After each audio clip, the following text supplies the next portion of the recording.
Hello lovelies, welcome back to Moments with Bia, where we initiate change with purpose.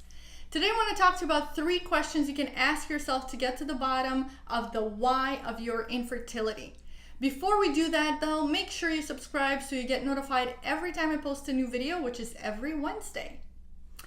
So why? Why do I have to go through this experience? Why do I have to go through infertility? This is a question that is very normal. It is actually inevitable that at any time during our infertility journey, we will end up asking ourselves this why me question. But if you really want to get to the bottom of this question, first you have to be ready for the answer. You have to be open to receive. You have to be open to accept the answer, whatever that may be. And second, you have to be able to move forward from that point on. I know when I was going through infertility, I actually ran into a wall asking myself this question, why me? Why do I have to go through this? Why is it taking so long? But it wasn't until I realized I was asking the wrong question that I was able to get to the answer and to find some form of internal peace with infertility and be able to move forward from that point on. So if asking yourself why me is the wrong question, then what is the right question to get you to still answer why is it you that has to go through this experience? It's actually 3 questions that you want to ask yourself in order to be able to get to that point. So question number 1 is, why do I want this so much? Why do I want this so much? And here's why you want to ask yourself that question. You actually bring that to the front of your mind. You give it attention, and when you do that, you're able to say it out loud, or you're able to say it to yourself however way you want to do it. But when you do that, when you say it, you claim it. This can actually be very powerful in a topic for another video, but it is very powerful when you do that.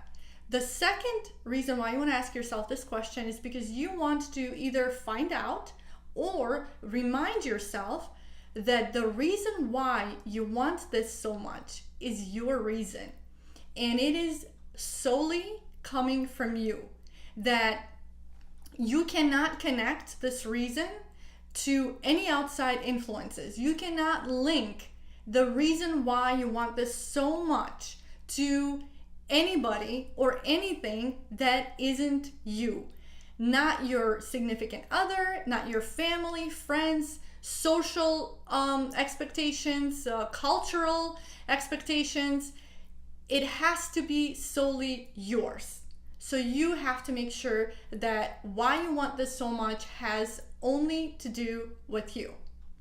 So you ask yourself this question, and then what? What do you do? Well, when you ask this question, you think about it, you come up with the answer, or you come to the answer, you write it down.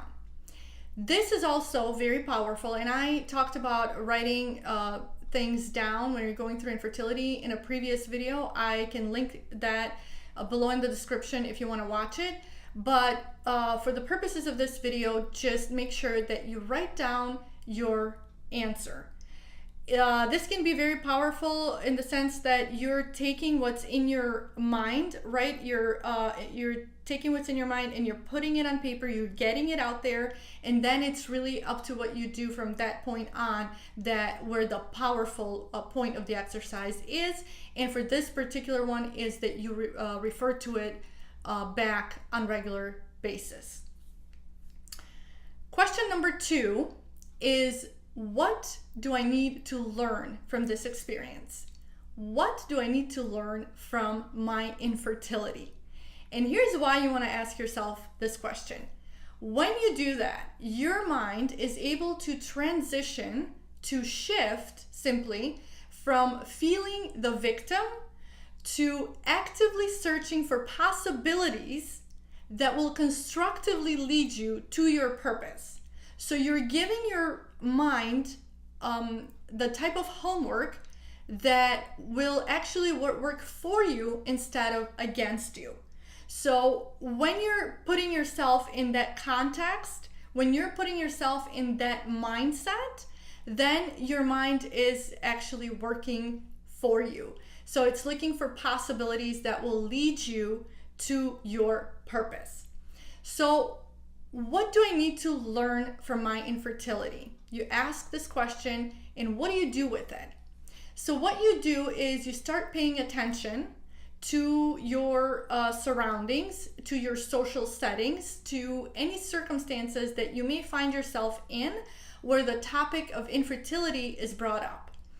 So how do you do that? So you pay attention to how you feel, how you react, how you perceive in general the topic of infertility.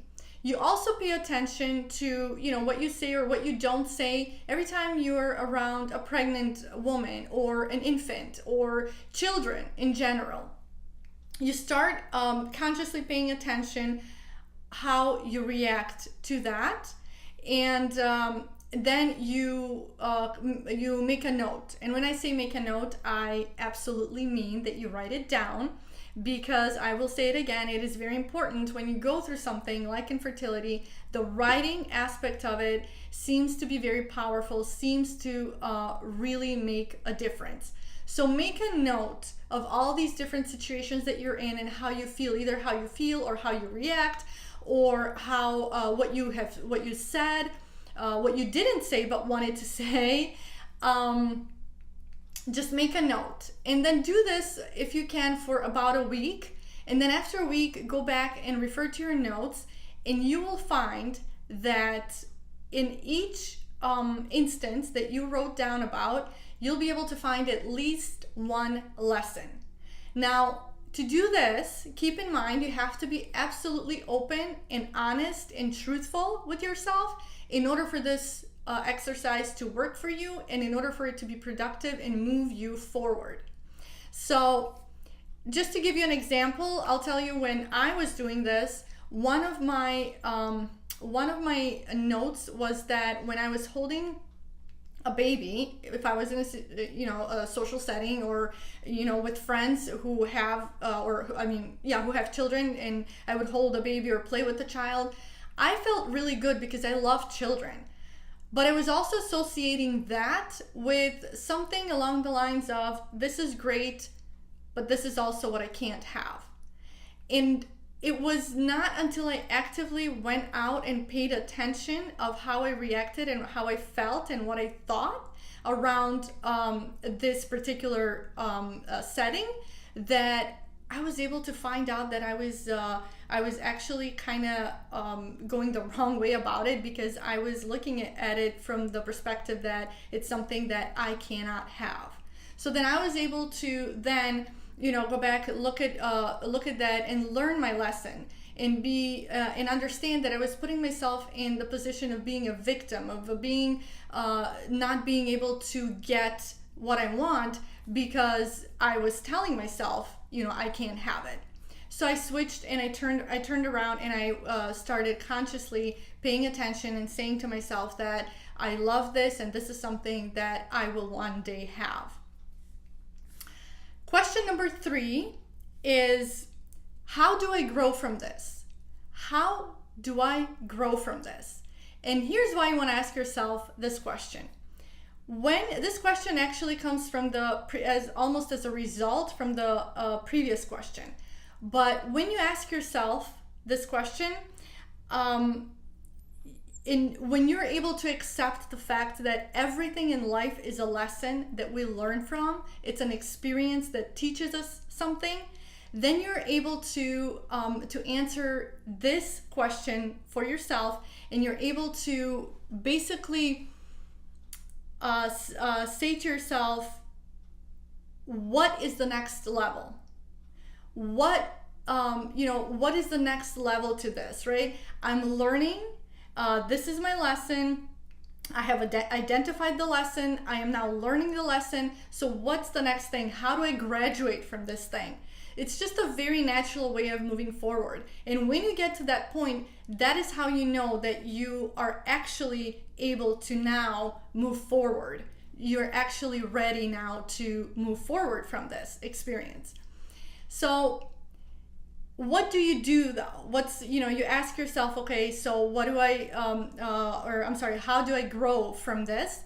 Is you go back to your lessons from the previous question, and where you put your notes and you put, you wrote down your lessons, you pick one and you try to implement it in your life. Now, I don't recommend taking and implementing all of them at once, because that can get overwhelming. And when people do that, they tend to give up. They tend to just be like, okay, this doesn't really work. It's not working for me, and it's too much. If you overwhelm yourself with implementing these little exercises in your day-to-day life, you will kind of not do it. And really, at the end of the day, you will just stop and think that it's not working. So just try one. Pick one and try it for a week, and then the next week maybe pick another one and try, or do one for 1 week, and then if you feel comfortable, you can maybe add to it. However way that works for you, but try to implement these little exercises, these little lessons that you have learned in your daily life. So I hope that you liked this video. I hope that you found it helpful. If you did, give it a thumbs up. And also let me know below in the comments what was the one takeaway from this video, or if there's a topic that you want me to cover in a future video, leave it below in the comments. Also remember to subscribe so that you get notified every time I post a new video, which is every Wednesday. And until next video, remember to initiate change with purpose in every aspect of your life, including infertility. I will see you in the next video. Ciao!